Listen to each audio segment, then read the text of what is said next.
We had some very good news last night. The Houthis have announced that they are not, or they've announced to us at least, that they don't want to fight anymore. They just don't want to fight. And we will honor that. And we will stop the bombings. And they have capitulated. But more importantly, we will take their word. They say they will not be blowing up ships anymore. Breaking news, Trump has scored a peace deal with the Houthis. You know, the Houthis, the poorest country in the Middle East, and they're the only ones standing up for the Palestinians in solidarity. The rest of the world should be doing that. The Financial Times is now writing op-eds saying, hey, we should stand up. This is crazy what we're letting happen right in front of us. Finally. Friend of the show, Tig, says, can you get your head around how morally effed we are? Yemen stands alone against the weight of the Western imperialism. They alone are upholding international law. That's what they're doing. What, by bombing the Suez Canal ships? They're the ones saying, hey, stop slaughtering people you're occupying, which is a war crime. Stop slaughtering people you're occupying, which not only is a war crime, it's like an abomination. Or we're going to keep bombing the ships going to Israel. They're the only ones standing up. That's the international law. That's the whole point of that's why the UN is such bullshit. The whole point of the UN is to enforce international. They never do. They're certainly not doing it right now. It's happening right in front of our eyes. It's like the Holocaust was happening. They do nothing. They alone are striking back against the rogue nation committing genocide and engineering a famine of two. They're right now. They're starving the people on purpose, and they say it on. Of course, we're doing it. That's called siege warfare. That's collective punishment. You're starving babies, women, and children. And some people are cheering on Israel's bombing their airport. When did we die inside? We died inside a long time ago.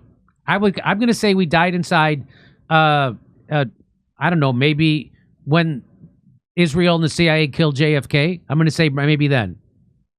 And the rest of us died on 9/11. How about that? Just as Easter eggs, we use Easter eggs and a bunny rabbit to celebrate the resurrection of Jesus, the same logic applies to condemning a nation for defending itself from their occupiers. People are still condemning the Palestinians for defending themselves against their occupiers. But do you condemn Hamas, Jimmy? But do you condemn Hamas? I think we died inside when they made that Sex and the City movie with those gals that went to to Dubai. I think that's when we died inside. That's when the housing market collapsed. So, Dropsite News tweets out, breaking: Trump announces a halt to the bombing of Yemen, citing a Houthi offer reported by Dropsite News. Well, the Houthis, here's what the Houthis said. What my question is, what does Blowfish say? Come on, am I right? Houthi and the Blowfish. That's the joke. That's the joke. Misha, laugh it up or you're fucking out of here. I like that you said Blowfish as one guy. I've always imagined the Blowfish with multiple, and Houthi was the black guy. Houthi was the black guy and Blowfish was the band, right? Ansar Allah, actually. Speaking from the Oval Office, Trump said the Houthis told the U.S. that they don't want to fight anymore and will not be blowing up ships. I will accept their word, says Trump, and we are going to stop the bombing of the Houthis effective immediately. That's the if I was Trump, I would cool it with the public appearances. You know what I'm talking about. Especially talking like that. Let's watch. I think it has to end. We had some very good news last night. The Houthis have announced that they are not, or they've announced to us at least, that they don't want to fight anymore. They just don't want to fight. And we will honor that. And we will stop the bombings. And they have capitulated. But more importantly, we will take their word.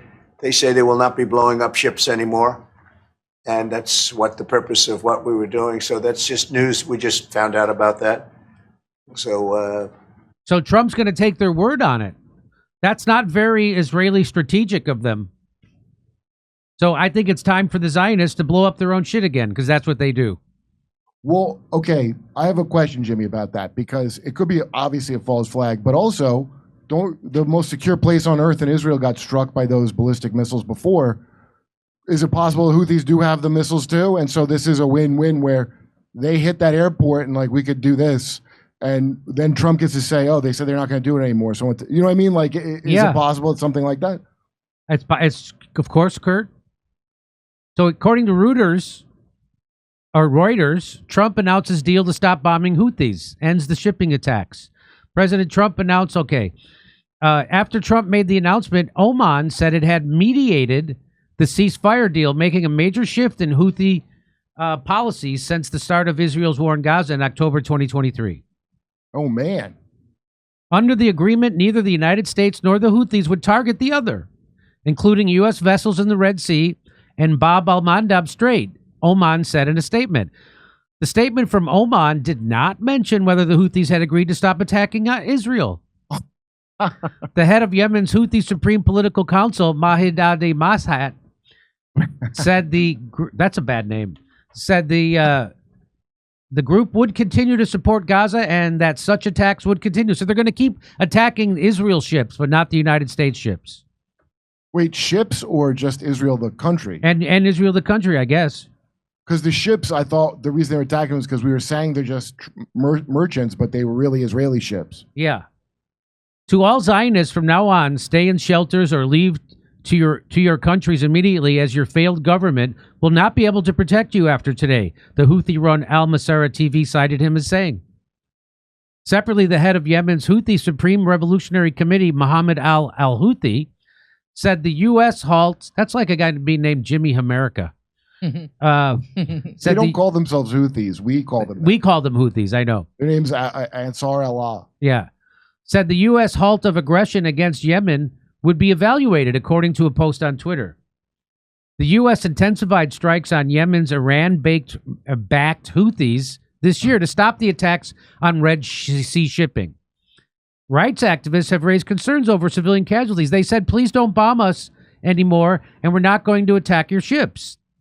Trump said at the Houthis during an Oval Office meeting with Canadian Prime Minister Mark Carney, and I will accept their word, and we are going to stop the bombing of the Houthis effective immediately. So the Iron Dome knocked out every missile coming in, except for all the ones that they didn't knock out. Right. That's not a waste of money at all. And Trump says that Benjamin Netanyahu is going to be upset with this. Why would Bibi be upset exactly? Because it's going to stop him from killing Arab kids for 5 seconds? Obviously. The Houthis have been firing at Israel and at shipping in the Red Sea since Israel began its military offensive against Hamas in Gaza after the Palestinian militant group's deadly attack on Israel on October 7th. The U.S. military has said it has struck more than 1,000 targets since its current operation in Yemen, known as Operation Rough Rider, started on March 15th. The strikes, the U.S. military said, have killed hundreds of Houthi fighters and numerous Houthi leaders. Wow.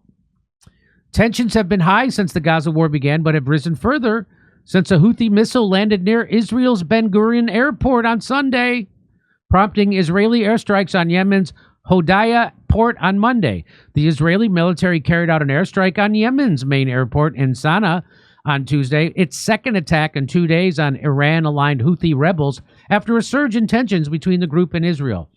Under former President Joe Biden's administration, the U.S. and Britain retaliated with airstrikes against Houthi targets in an effort to keep open the crucial Red Sea trading route, the path for about 15% of global shipping traffic, and very close to zero that affects the United States. So this has nothing to do with us. Again, this has nothing to do with us. This has to do with Israel, Europe, and Asia. So if they have a problem with the Houthis bombing the Red Sea, it's none of our business. After Trump became U.S. president in January, he decided to significantly intensify airstrikes against the Houthis. You remember Trump said you don't have to bomb Yemen? You could solve it with a phone call. Remember that? Promises made, promises kept.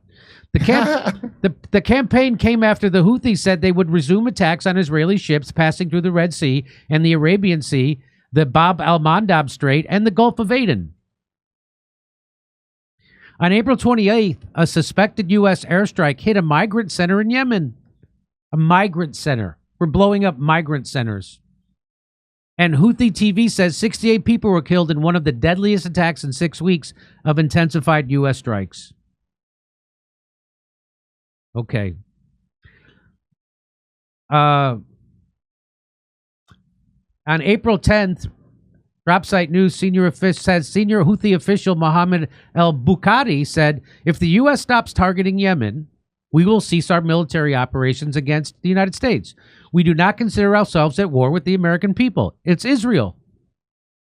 While the United States officials have framed Houthi attacks as targeting commercial shipping, the Houthis have focused on U.S. warships and drones involved in bombing Yemen, including attacks on destroyers with cruise missiles, drones, and anti-ship missiles. Importantly, El-Bukhari said the offer does not extend to Israel or Israel-linked ships as long as Israel's assault on Gaza continues. That's what everybody in the Western world should be saying.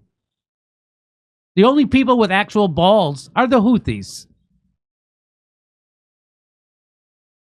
He told Dropsite, when the Zionist entity stops its genocidal crimes in Gaza and allows food, medicine, and fuel to enter in accordance with the ceasefire agreement, we will cease all military operations against Israel. We only defended ourselves. All nations should act to support the oppressed and the weak, as emphasized by international conventions and international human rights. Yeah, the only ones actually upholding international rules, laws, are the Houthis. That's the irony here. Operations against the Zionist entity will continue until our objective is achieved. And if you think you're going to wipe out Yemen and the Houthis, guess again. We've never won a war against anyone as long as I've lived. Ever. 20 years in Afghanistan, we lost. We couldn't beat cavemen. They used to joke and say they lived in the Stone Age, and then we lost to them. If Trump truly seeks peace as he claims, his efforts should have been directed at pressuring Netanyahu to implement the ceasefire agreement, which includes lifting the siege of Gaza and allowing food and medicine to enter. Only then will we stop all military operations against the Zionist entity. What's that guy's name from that I did the interview with? What's his name? Winston Marshall. That guy. What's the group he's from? Mumford and Sons. He still has. He's not going to release our interview because I schooled him on. He's a Zionist. That guy.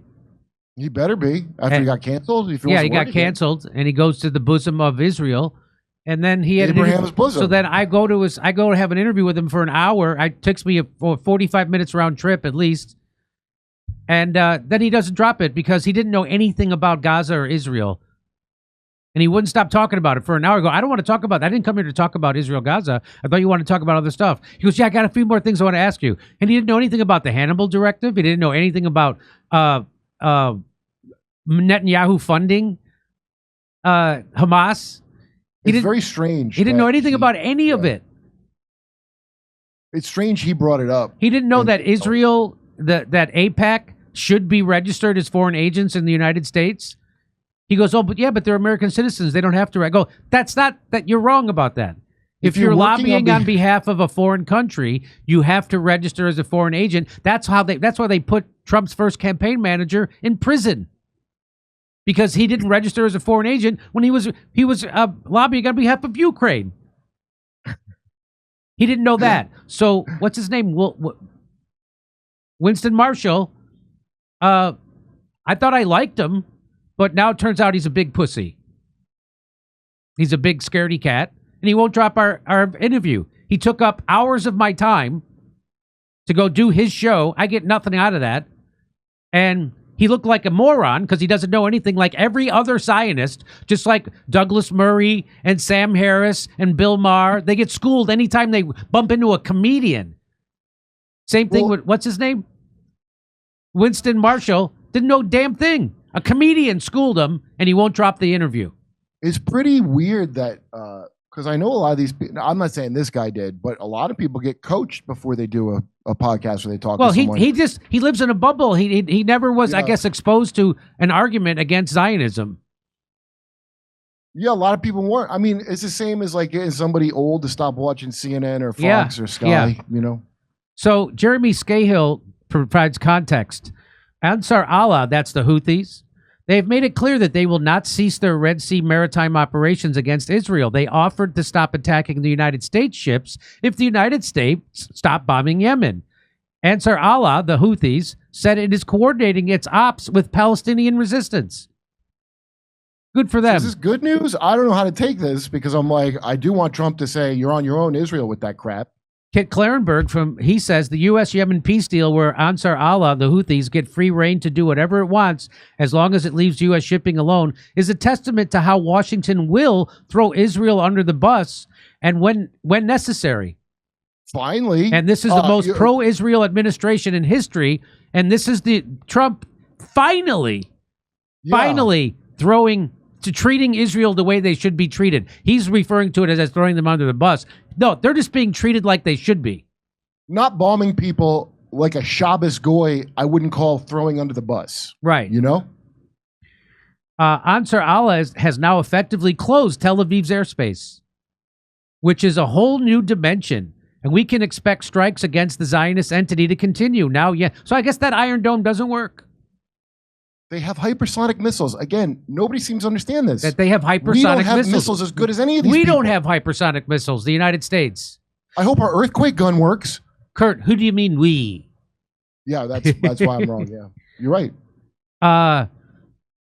So we can expect strikes against the Zionist entity to continue. Now, Yemen isn't wasting any of its arsenal defeating the empire. So Yemen's not going to bother attacking the United States anymore. They're just going to all focus on Israel.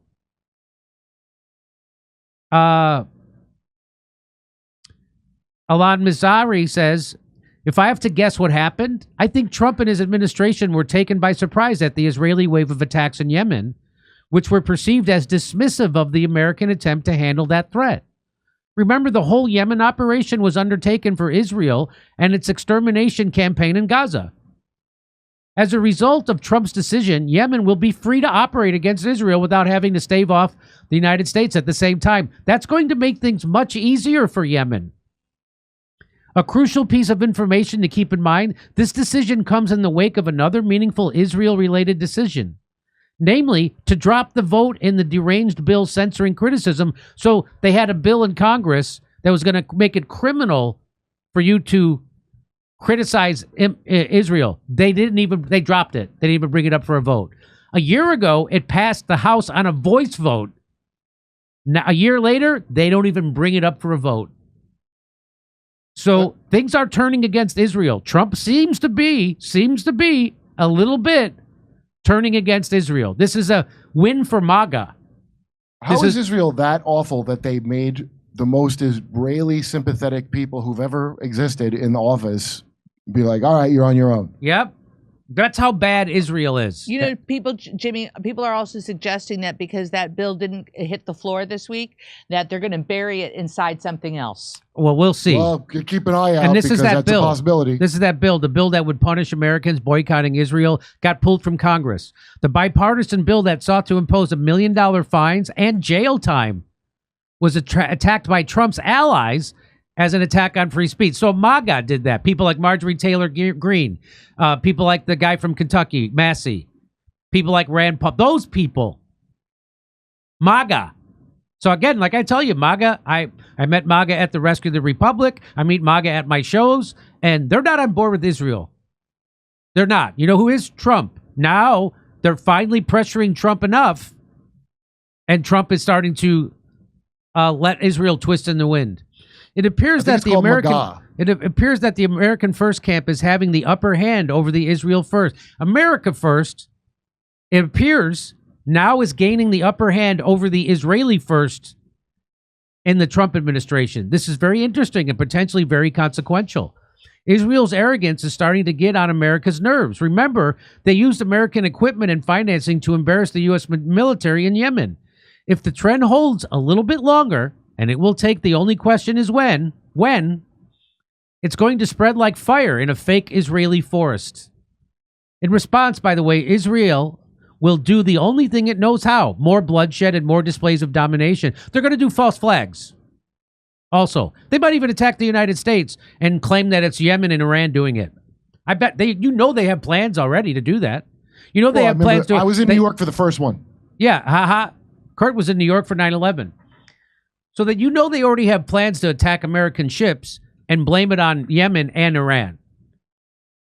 Netanyahu is already using unusually violent threats against Gaza's remaining babies. You know, this might sound very silly, but what I think will tear, I'm wondering if Netanyahu brought his dry cleaning this year when it came. Yeah. And if the servants did it for him, then I'll be like a groundhog.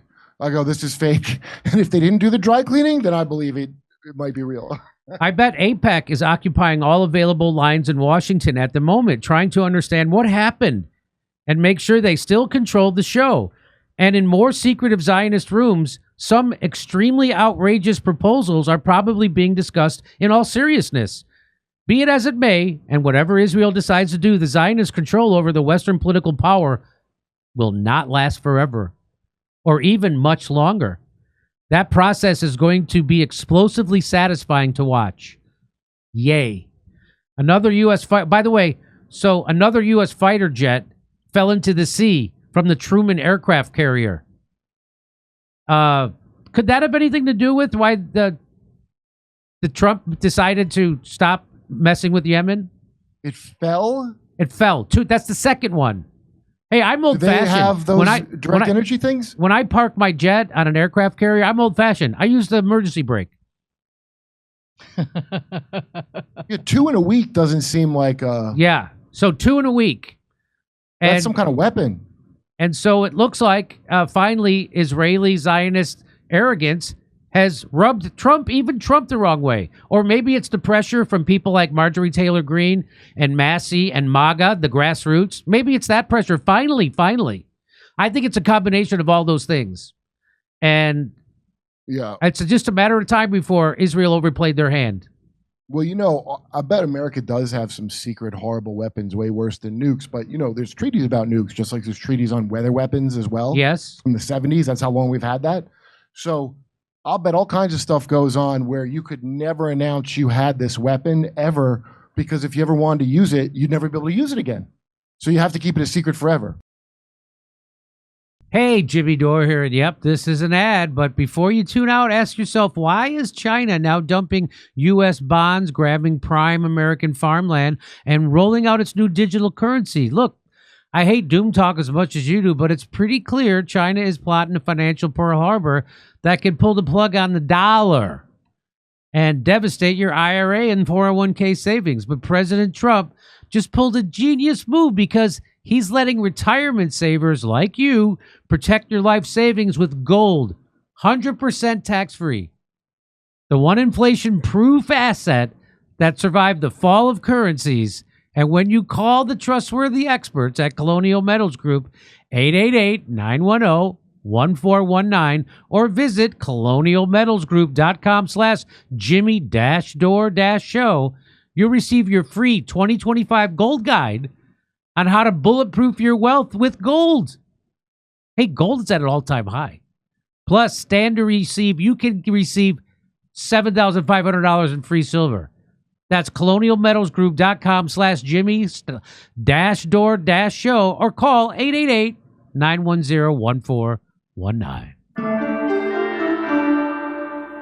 Come see us live in Los Angeles, Buffalo, Toledo, Montreal, Ottawa, Glasgow, Manchester, Belfast, Dublin, London, Liverpool, Birmingham. Go to jimmydore.com for a link for tickets.